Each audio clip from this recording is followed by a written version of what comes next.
योग के हो? यदि यो प्रश्न तपाईलाई गरियो भने के उत्तर दिनुहुन्छ?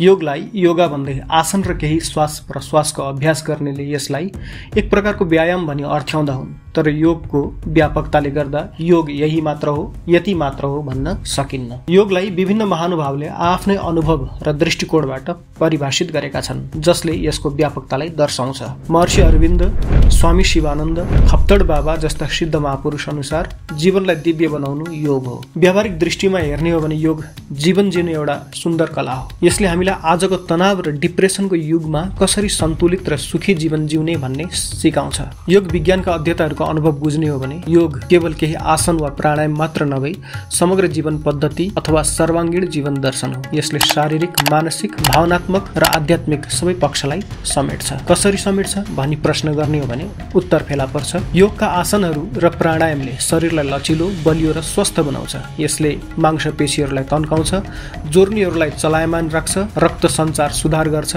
पाचन प्रणालीलाई सुचारू बनाउँछ र रोग प्रतिरोधात्मक क्षमता बढाउँछ। योग र ध्यानको अभ्यासले मनलाई शान्त र एकाग्र बनाउन मद्दत गर्छ। यसले तनाव, चिन्ता र डिप्रेसन कम गर्छ। एकाग्रता र स्मरण शक्तिमा सुधार आउनु पनि यसैको लक्षण हो। योगले भावनाहरूलाई चिन्न, बुझ्न र व्यवस्थापन गर्न सिकाउँछ। योगको अभ्यासले क्रोध, डर जस्ता नकारात्मक भावनाहरूलाई कम गर्न मद्दत गर्छ। यसले आफूप्रति करुणा र अरूप्रति पनि सहानुभूति विकास गर्न पनि प्रोत्साहित गर्छ।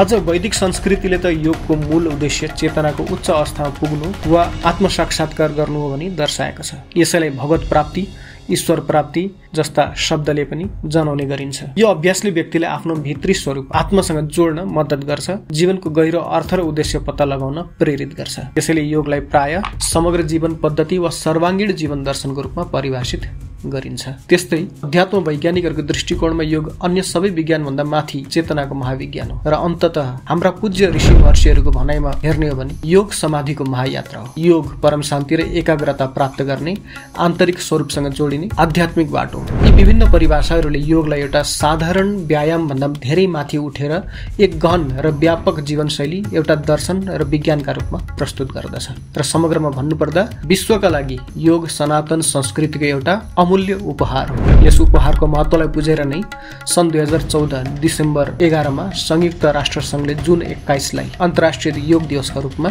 मनाउने घोषणा गरिसकेको छ। यसको महत्त्वलाई बुझेर नै संयुक्त राष्ट्र संघीय शैक्षिक, वैज्ञानिक तथा सांस्कृतिक संगठन युनेस्कोले सन् 2016 मा योगलाई विश्व सम्पदा सूचीमा सूचीकृत गरेको छ।